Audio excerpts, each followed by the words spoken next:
Hello, everybody, and welcome to the latest episode of Super Paranormal Chronicles. Today, I have got people from a different country that I have never spoke to before. I've got Mary from Things Netherland, and I've got Shane from Ravens Paranormal. Mary, Shane, welcome, and thank you for spending some time with me. Thank you for having us. Yeah. As we've been speaking about offline, you guys have been stalking me on TikTok, so I thought it'd be a really great idea for you to come on and let's talk about a different country than England and North America, which I normally do. So, if we can start at the beginning, and if you can both in turn tell me how you first got interested into the paranormal, and then we'll go from there. Yeah, sure. Yeah. Well, as a child, I had my childhood experiences. I live in Arnhem, and the area is known from a bridge too far. And I lived in the center, and it was invaded by Germans. And as a kid, I saw this guy standing next to my bedroom only at night, and it creeped me out.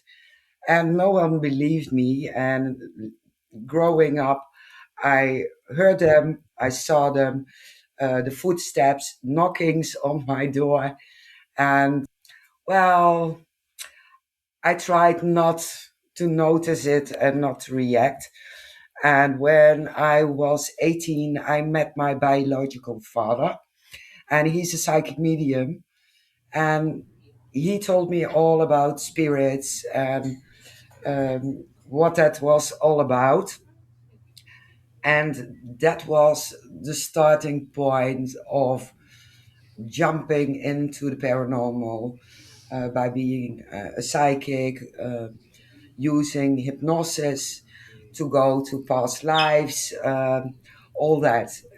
And I joined my first team in 2000, and it was a team of Reiki masters who went to abandoned locations, so urbexing, to see if they could capture anything, but also residential investigations and cleansing the areas.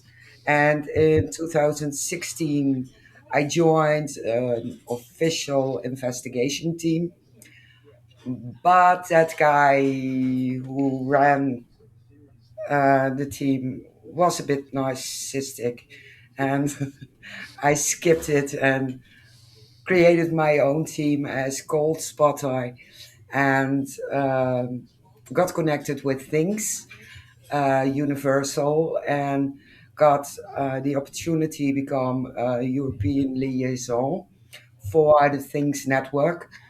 And yeah, Jeremy asked me if I wanted to be head of the chapter from the Netherlands and reaching out to different teams in the Netherlands.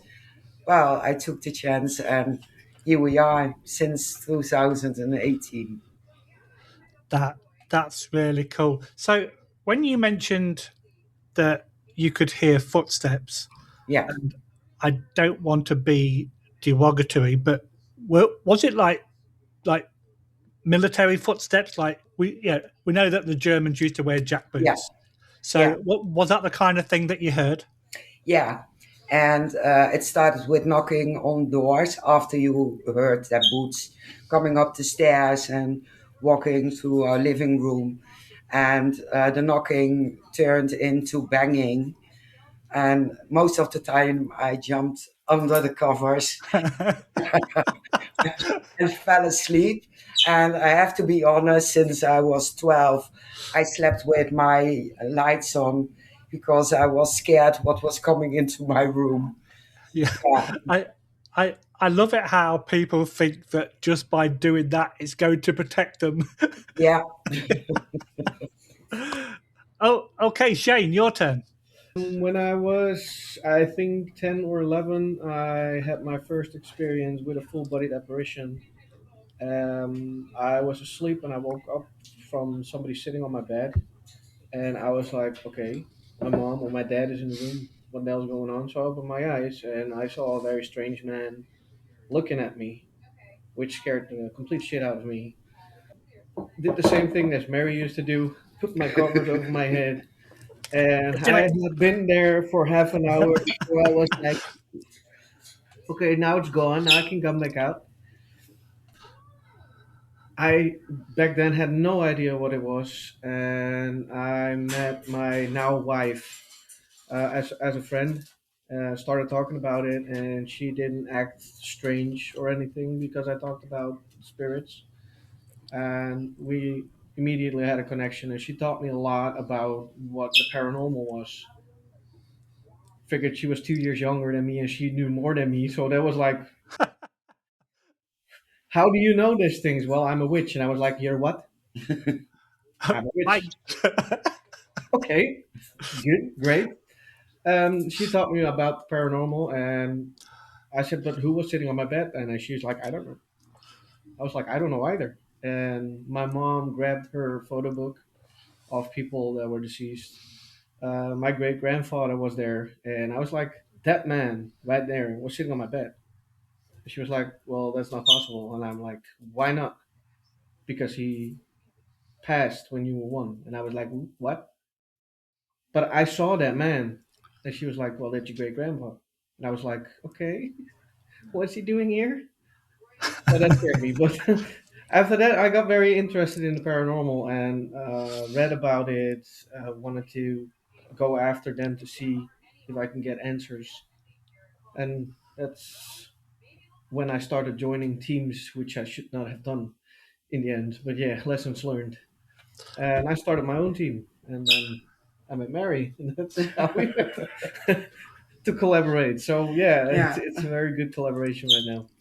And they always say that things happen for a reason. Oh yeah. So yeah, obviously the previous teams, and I've been in a previous team as well, compared to the one that I'm in now. And obviously that didn't work out, so we actually collaborated with the guys that I'm with now. But it's amazing how you can be with a few people and you kind of think, this is not the way that I want to go about it. I want to go down this road, not this road. Yep. And then you create your own teams, and then you can do things exactly how you want. Because I used to be a skeptic for the longest time, but then I thought to myself, well, if I'm going to investigate, I want to be able to rule out everything natural first before I look at the paranormal side of it. Yep. And that can take a good few hours just to rule out all the normal stuff. So we're kind of trying to do things methodically, and straight down the line. Because the first time you do something and you get caught out for faking or whatever, then your reputation just plummets. Yep. Completely The agree. more people that have that kind of mentality, the better, I think. Yeah, agreed. So let's go to a little bit further in time. You both joined your respective first investigations.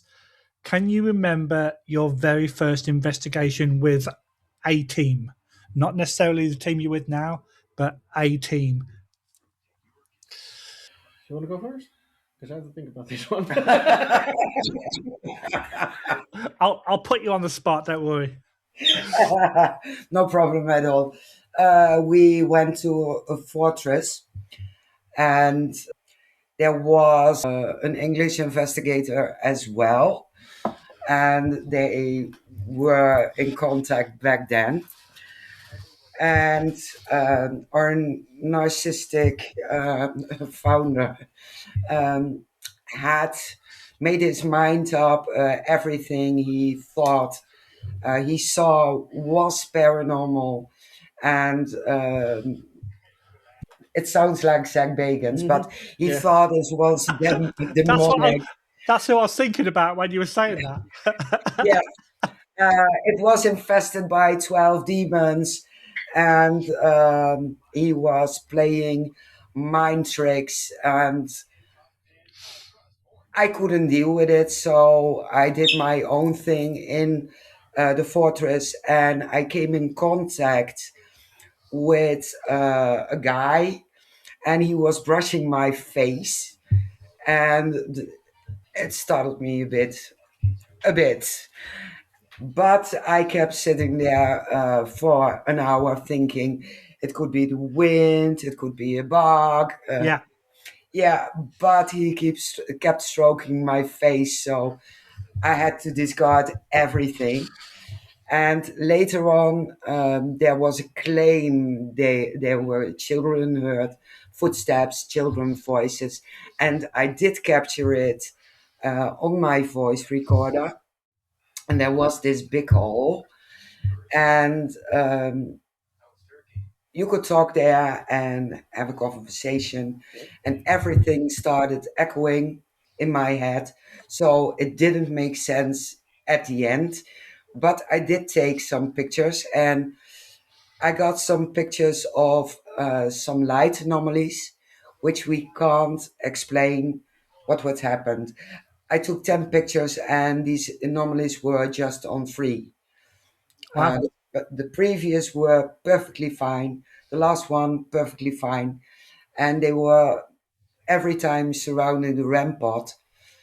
And I couldn't explain it. And this guy, he said, well, it might be the flashlight, but I didn't use flashlight. Night vision camera, so you don't use flash. And he tried to debunk everything, and it ended up me going home for a 3 hour drive, about 4 hours earlier. Wow. And it's interesting that you mentioned the REM pod because we was at an investigation about a year or so ago, and the building had no air conditioning, but this was in in the summer. So when we weren't investigating, we had the fans on, and we actually realised it was a big fan, but whenever you unplugged it or plugged it in, it would set the REM pod off. Oh, And that's it was interesting. kind of, yeah, like a surge of power. Yeah, And so the fan was on the floor. There was a fireplace, and the REM pod was on the shelf above the fireplace. And the first time we did it, we thought it was just, oh, okay. But then, hang on a minute, put it back in again. Put it back in, REM pod went off. Pulled it out, REM pod went off. yeah, And it's really interesting that people think that every time a REM pod goes off, it has to be paranormal. But unfortunately, they can be manipulated by electrical equipment. Yep. yeah, even by walkie talkies. So, Exactly. Yeah. Yeah, yeah, so if a REM pod goes off, I do need more confirmation. So, exactly. if we have our ghost box with us, it has to have voices. K2 has to go off, my EMF meter has to react. And still, then I don't consider it as paranormal, but interesting.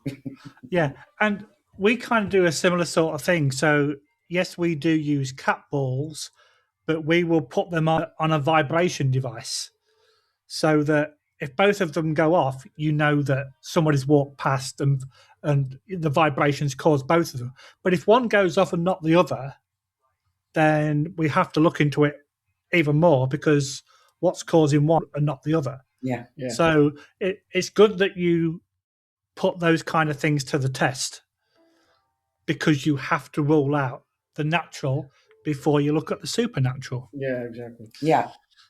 So, Shane, have you thought of something yet? Yeah, I have. I was actually with my own team, and I had a guest investigator with me, a close friend of mine. And we went to our local cemetery. There are war graves over there as well, so and monumental sightings. Um, One moment she was giggling, the guest investigator, and I was like, "Why are you giggling? You never giggle. What the hell is this?" So that was weird. And then I realized next to us was the children part of the cemetery. So I was like, I think I know where it comes from. Because when children spirits tend to come around, you start giggling, you start getting gigglish, and you want to play jokes and everything. So I was like, you know what, we're going that way. We'll see what happens. A friend of mine lost his child, 6 months old, so we were gonna pay our respects as well. I was there, and I was like, let's play hide and seek, see what happens. Just play with the kids because I knew they were there. As soon as I said, "You want to play hide and seek?" in Dutch, a voice in my recorder said, "Who are you?" A children's voice, and that was for me the most beautiful confirmation that there's children still there. And it was a playful voice, so it wanted to play, but it was like probably taught that not to play with strangers, which is a normal thing. So the little child asked me, "Who are you?" in Dutch, and that was one of my Class A EVPs. I still have them on my computer, but I can't find it. Oh, come on, Shane. Yeah, I have too much shit on my computer. Mary, could you just like whack him for me, because he's got to get his computer all sorted out. So, I have to clean it up one day. So, because you guys are in Holland, how is the culture in Holland for paranormal investigating compared? Wait, you're probably not going to know, but yeah, is it the same like it throughout Europe? Because over here, we have a few locations where I live, but it's very difficult to get into because they're city owned. If you go over the border into the US, it's very easy to get many locations because you can pay for it. So what's the culture like in Holland with regard to paranormal investigating? It sucks. It really sucks. It's very difficult to get into locations. Yeah. It's most of the locations are owned by non-profit organizations and friends of the locations who either don't believe in the paranormal or are scared you're gonna cause hauntings and scare off visitors. So you don't come in, and they don't look at it for extra money or extra income, No. but just for the bad name. And for example, I had one location and I had the privilege to investigate there. It was in the middle of the center, and it's connected to the historical basements. But there is a restaurant now running in that place in those historical basements, and it's haunted. Personnel are afraid to close off at evenings because of the voices and the things moving and glasses falling off the shelves. And I got permission to investigate, but I wasn't allowed to name the place. I wasn't allowed to film, so it would be recognizable. Right. And everything I captured, I had to share with him if there was anything I could push out public.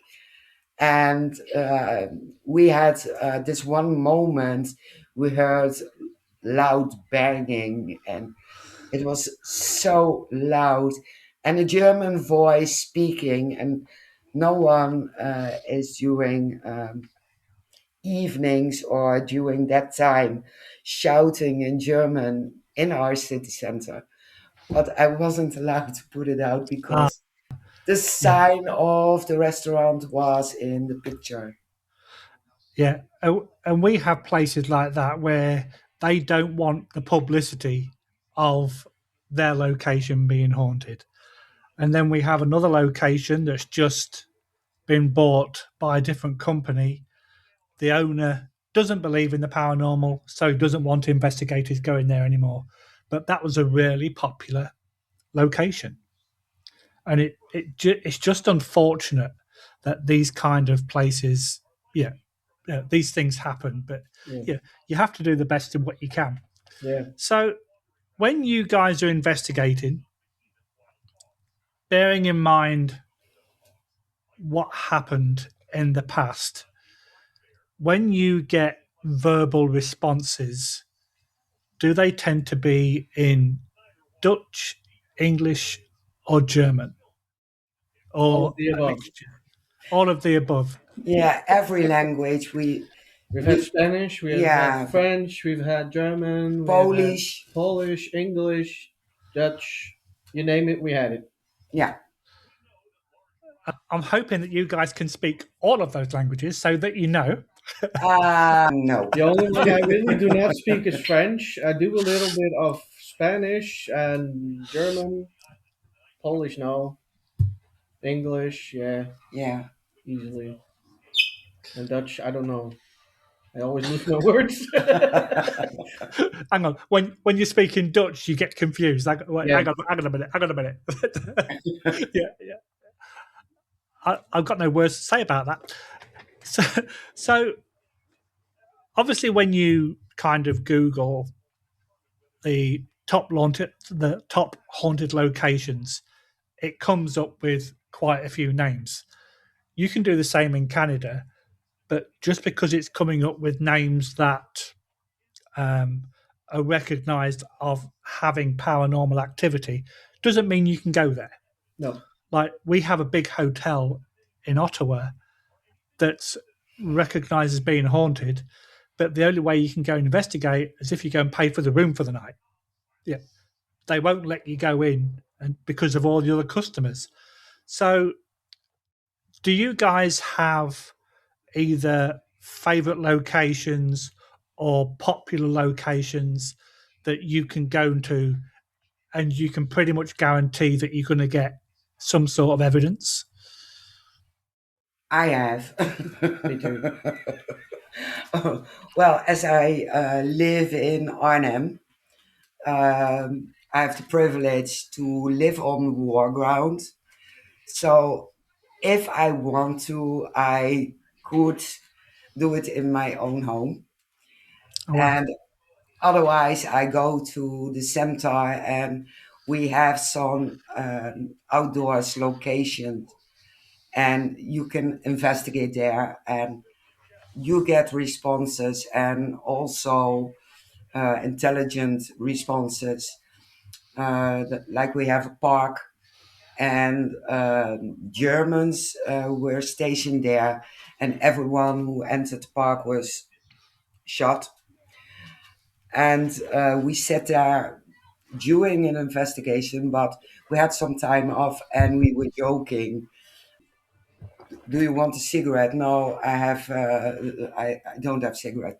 I said I have Pall Mall or Marlboro, and I was forgetting that the spirit box was on, and there was this voice coming on, passport bitte.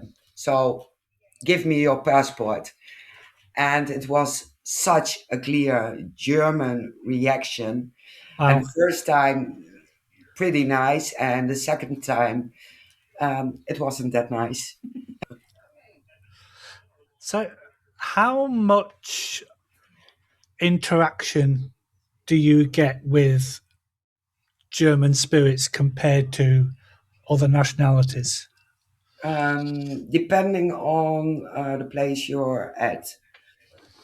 This afternoon, we went to a museum, Yep. and the focus is there on the German victims. And they found lots of German soldiers in the woods over there. So probably you get more German responses in the area of the airport, which was used by the Germans. You get a lot of German responses there, and pretty much in the close area of the bridge. And for the rest, even American and English and Polish. Yeah, because it's quite interesting because obviously I'm from England originally, so we have a lot of history. We have a lot of war history. You guys are from Holland, Netherlands, and you have even more history because that's where the main battles were fought in Europe. over here, they don't kind of get the same military interaction with spirits. But if they do, it's from a more distant period than World War One, World War Two, because all the military here flew over the pond Yeah. to fight into Europe. Yeah. So, you can go to Gettysburg and you can see some of the old, like, American soldiers and that kind of thing, but they don't get any, like, World War One, World War Two based stuff because of the lack of activity Yeah. this side of the world. Yeah. So, because Mary's done some talking, Shane, it's your turn. Because I feel like you're being a little bit too quiet. No. I'll just leave her and then I'll go back. That's fine. So, Mary's mentioned about her kind of interaction. Do you have similar experiences? Well, yeah. I have two favorite places for on my side of the country. I have my local forest, which has for us, what we think is a supposed victim of a murder. It's a man, and he really does not like people in army clothing. Ta-da. I always got my boots on, my army pants, and back then a bomber jacket. But he really did not like me. And he also had a daughter, and his daughter did like me so much that she is now living in my house. I supposedly took her with me. But I always have responses over there, and the local forest is a place where teenagers come, at least the emo teenagers, and they complain about everything probably and make the atmosphere very negative during night times. So yeah, we always have responses there. One time I got attacked in the back, or at least it felt like that. I wasn't even ready setting up my stuff, and I was actually busy getting my gear out um, with my back against the pond, and I heard something running up to me, like children hide, um, stopped in front of me as I turned around, and it ran back and dove into the pond. And we actually sprinted up there to see what was in there, what got in the pond. It was not even a wrinkle of water moving. But we heard the splash, and we had no idea what it was. Um, that stands with me till this day because one, I couldn't do my investigation properly no more because I was just flabbergasted by what happened. Yeah. Second, my ass was in pain because I landed on my suitcase, which is very good to do. I jumped pretty high. That left a mark for at least a week, and I still have undone business there, so I have to go back, and I still want to see or hear who did that because there's still a building to come that makes me run out because I'm never scared actually, and that's something I really want to do. I am a paranormal investigator. I want to do everything logically. I want to see when something is paranormal, when it's not. I want to debunk things, but I also like to get scared. Oh, yeah. But I never got scared, so I'm still waiting for the one building that's going to let me run out. And the other one is the bunkers in IJmuiden. Those bunkers, there's a couple underground bunkers. I love those places. They make me, yeah, I almost feel like I'm at home. And I always get responses there. Interesting. And I think when you said that you'd got unfinished business and you wanted to go back, I'm sure Mary put her hand up then and said, "Yeah, I'll come with you." I'm sure that's what you did. You were like, "Oh, yeah, I'll come." Definitely. Yeah. Yep. So, are you guys fans of all the gadgets, or the bells and whistles, or do you kind of stick to your basics when you're using your equipment? Well, we always stick to the basics. Yeah. But we tend to try to test things out. If it's new, see what happens. If it works, if it doesn't work, it goes. Yeah. If it works, we tend to try it and use it when we can. But we always stick with the basics. So camera, recorder, EMF detector, that's it.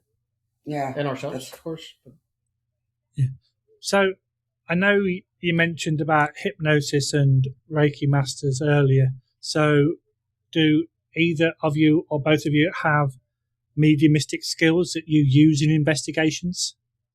Yes. Point the finger. Yeah, she does. My wife does. Surprise.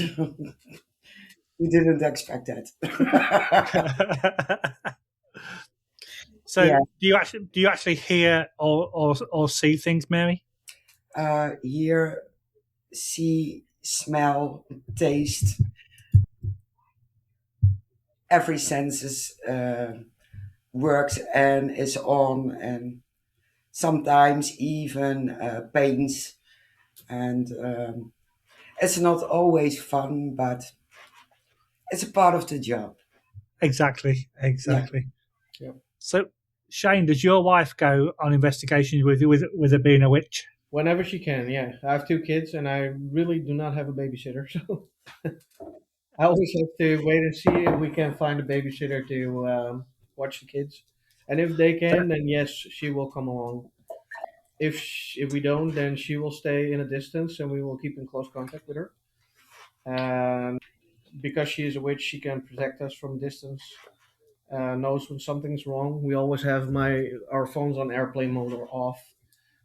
Of course, yeah. Because my wife and I know each other for so long, and we have a connection like that. I know or I sense when something's going on, and she needs to contact me. And then I put my phone on. I'm like, Mary, I have to call my wife because something's up. And then I call her, and she's like, okay, you have to watch out, watch your back, whatever is the problem at that moment. So that's a And weird connection, but it works. Yeah. I kind of find that information's really good if the person stood next door to you. But if they call you and go, "Oh yeah, just let you know, watch your back." Okay, oh, I've got to go. Bye. What do you mean? She tells me what's going on. Trust me. Yeah. So, one of the normal questions that I guess to get asked is, you know, have you ever been scared, or what was your worst experience, or what was your best experience?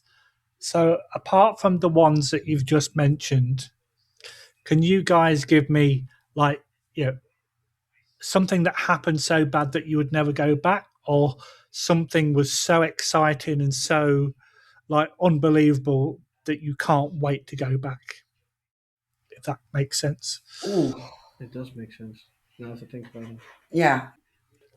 I got scared, but I want to go back Oh, because I'm a bit of a masochist.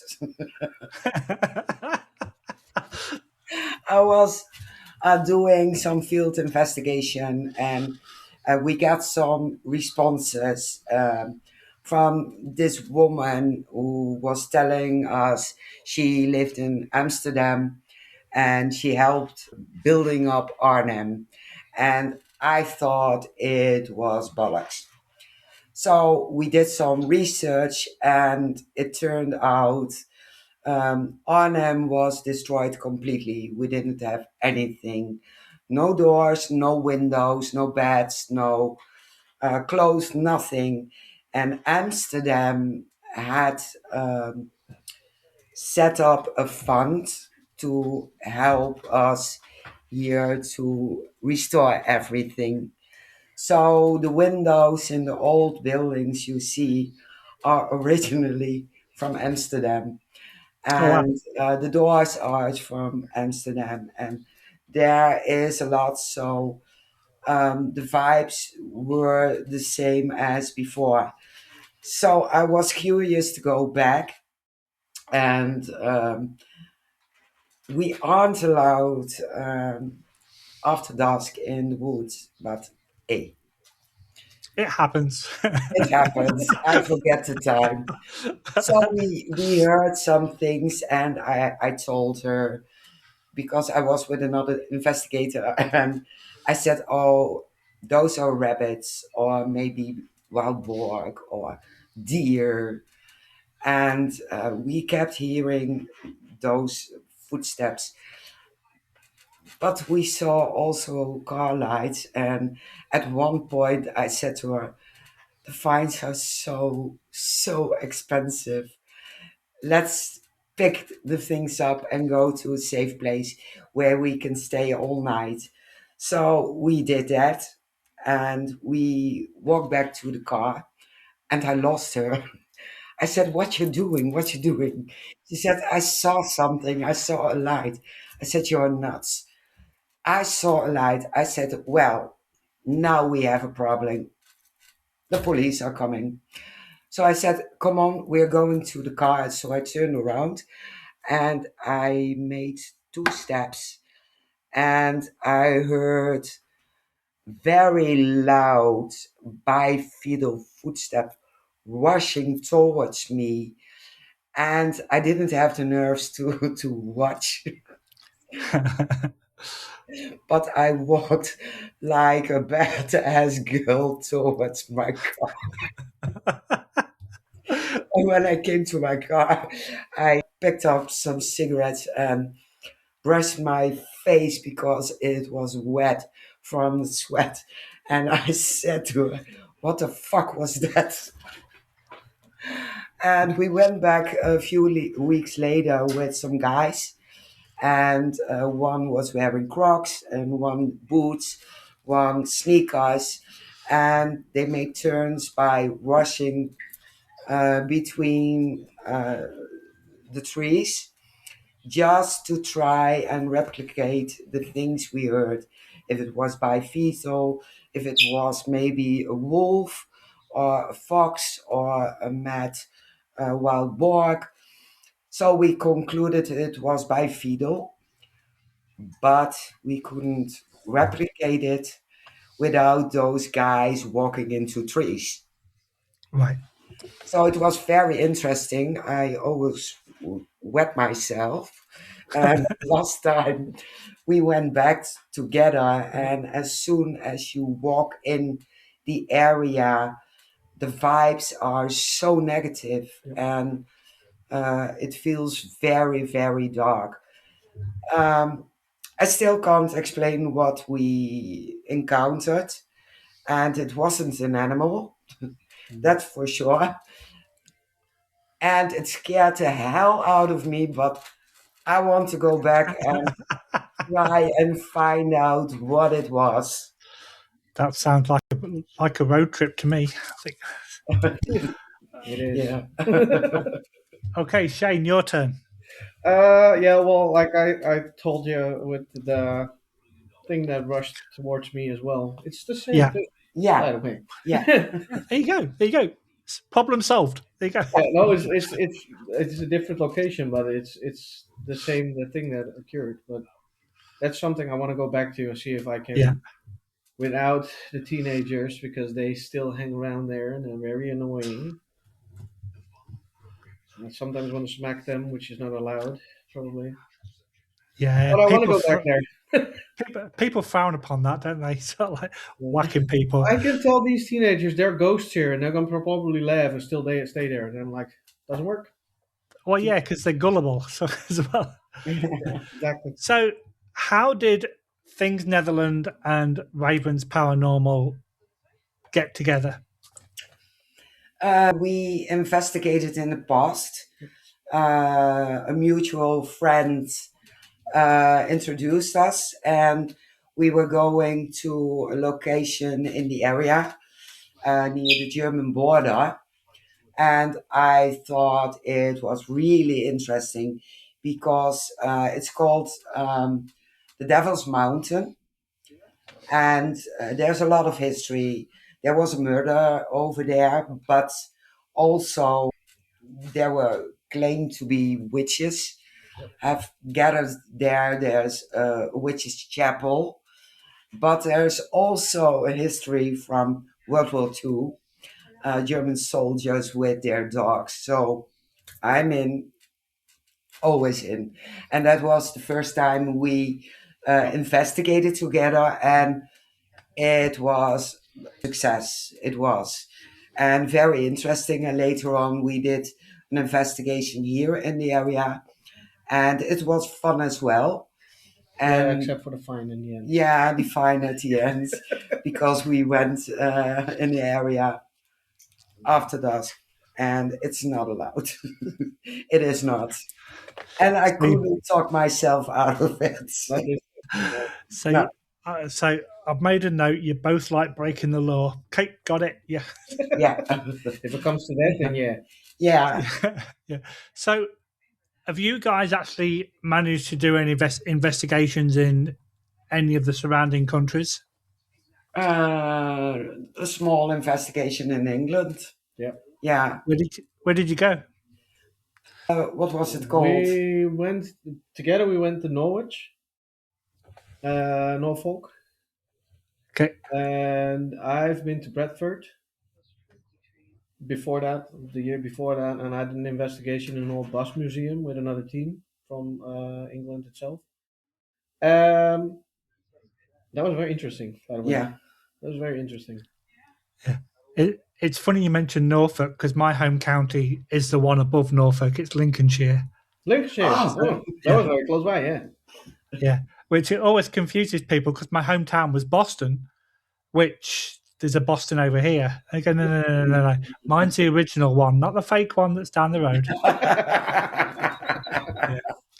Yeah. It's actually quite funny because I went home in November and we went to this World War One/World War II museum.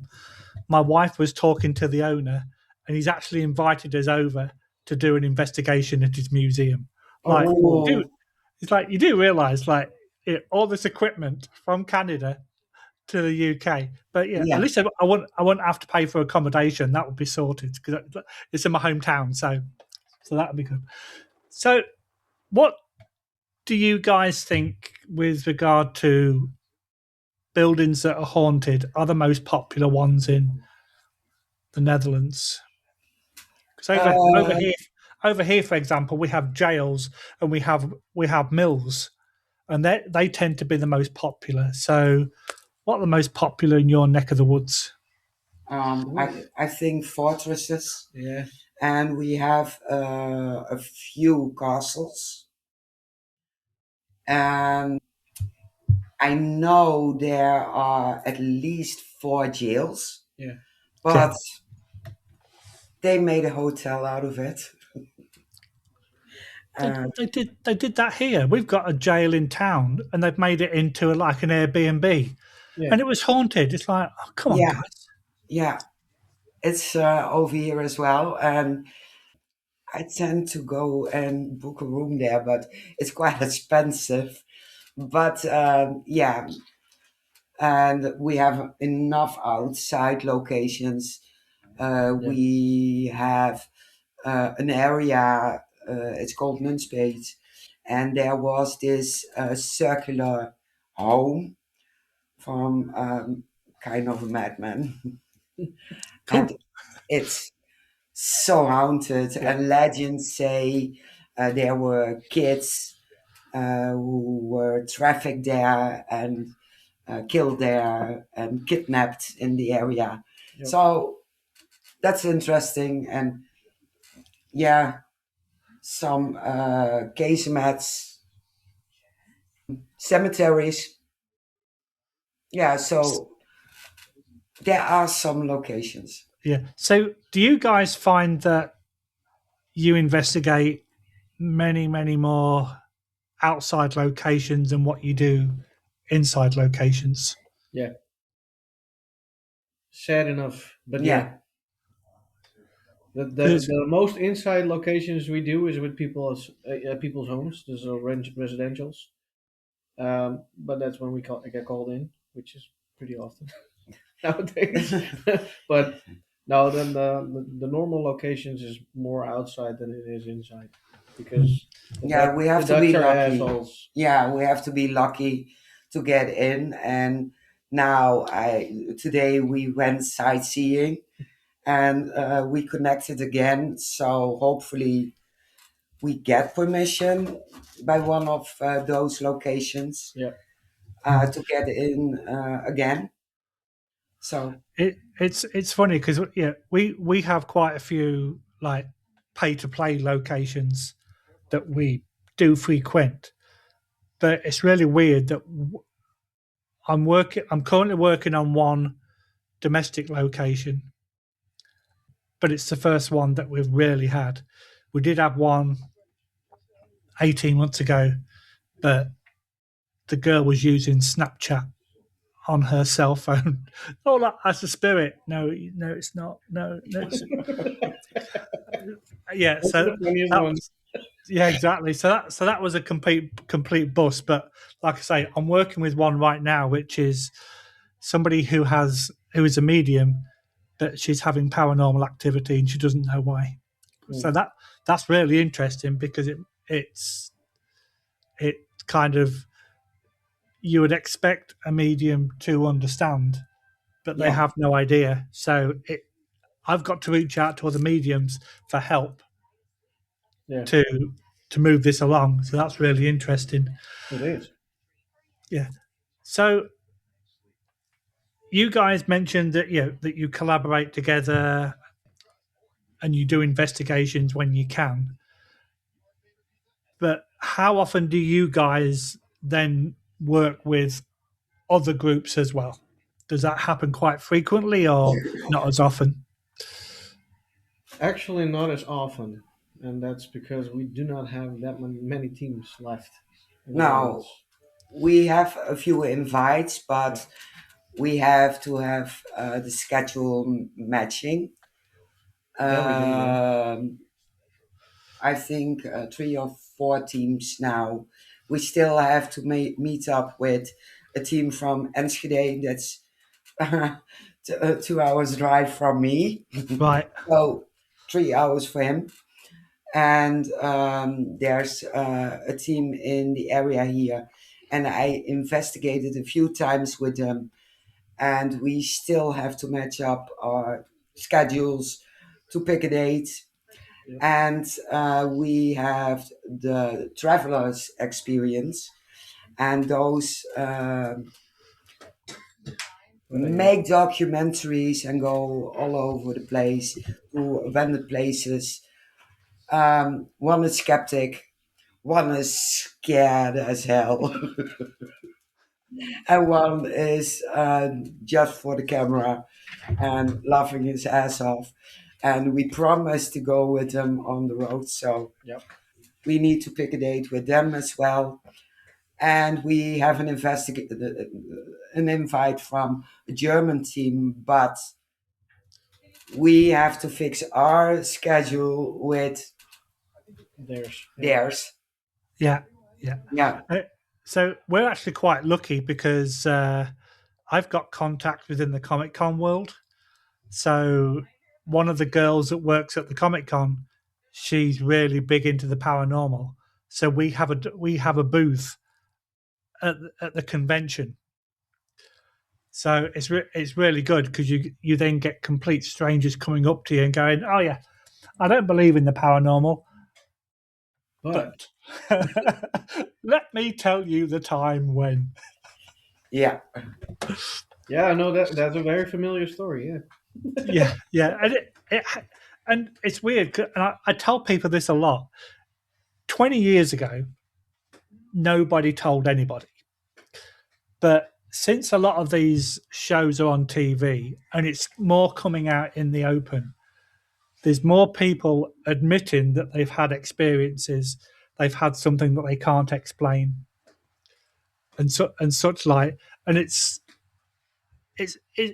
great that people can now share stories where, when I was a kid, if you mentioned that you were seeing spirits, it'd be like, okay, come with me, yeah. You go and sit in, yeah, go and sit in that padded cell, you'll be fine. yeah, So let's just flip the coin a little bit for a second. Over here, the cryptid world is very big. Sasquatch, Bigfoot, Mothman, Dogman, and all of those. And the UFO world is very big as well, especially with our neighbours just over the border. What kind of culture for cryptids and UFOs is there in the Netherlands? What I've heard, UFOs is not that small anymore. It's getting pretty big. yeah. It's pretty big. Yeah. Bram and Wilfred. Yeah, so we have a point where you can put in your sightings, and they work together with Belgium. Yeah. So it's getting bigger, and we have that UFO, what's it called? An incident here at the border of Belgium. Oh yeah. And it's even been on TV now. Yeah. Oh So wow. it's getting bigger, the Yeah. UFO. People are still laughing about it, but it's getting bigger. 20 How, years ago, they laughed at us oh, for being in the paranormal with spirits. Yeah. yeah. Exactly. Yeah, Because But it's really weird. Because yeah, no, mm-mm. no, yeah. no cryptids. No. Oh, okay, that's interesting. Yeah, because like over here, you literally every street corner there's a cryptid. It's like, geez, stop, go back in the woods, hide. But it's really weird how like in the US, uh, you have the UFO hotspots. We have Shag Cove in Canada. In England, Rendlesham Forest Yeah, is one of the big ones. And you'd think, rightly or wrongly, that every country would have their one location where they say this happened. So I think the Belgian border with Holland, that's your thing, even though it's 20 years ago, because Rendlesham was a good 30 or 40 years ago. Yeah. So it's interesting how just because one thing has happened, nope, we're keeping that. That's going to be our favourite, even though it's like half a decade ago. yeah, So, guys, unfortunately, we are coming towards the end. I know you guys have got a YouTube channel and a Facebook page. So, if you'd like to share all your locations where people can find you, if they want to look into something different, please. You first. well, we have everything. Things Netherlands, but then you put it down as Nederland, so the Dutch way, a dot in between or an underscore on YouTube, TikTok, Instagram. I have a LinkedIn made for Things Netherlands. We have podcast platforms, like pages, and it goes the same for the Ravens because I put everywhere where possible in cooperation with the Ravens Paranormal. Yep. Yeah, Same the other way around. So. yeah, Yeah. I got I'm glad you. I'm Facebook. glad you said that, Shane. I'm glad you said that. It's not just one-sided. There Oh. is. No, I'll just leave it to her, and then I'll no. Yeah. I share all your stuff, but no, you don't share all mine. Yeah. Okay. Great. Why is he sharing? Oh, I didn't. Sorry. Yeah. I can see it's a love-hate relationship. yeah.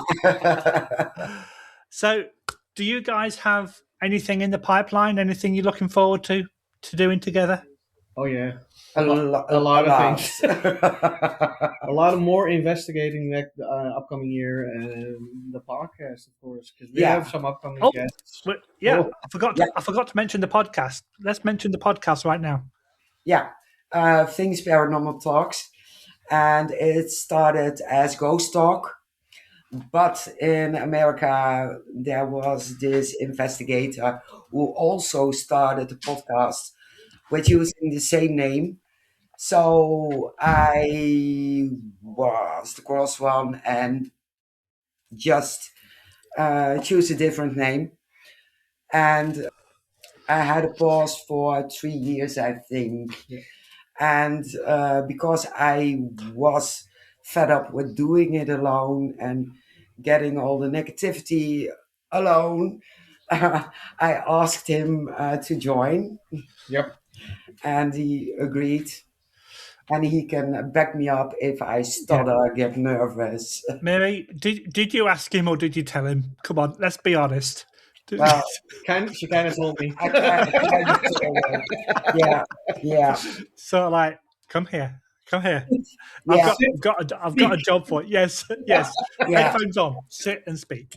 That's Guys. one bad side of me.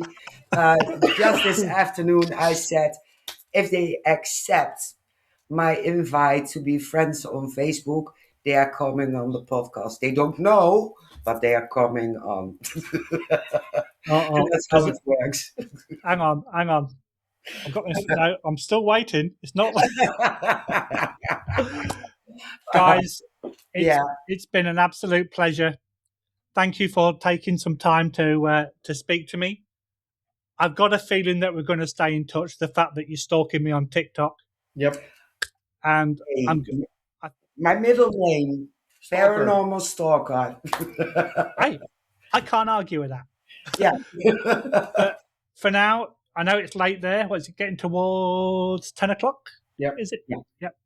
So what's left of your evening? Have a great rest of the evening. Have a great rest of the weekend. I thank you for your time, and no doubt we'll speak again soon. Take care. Absolutely. Thank you. Bye, everybody. Bye-bye. Bye.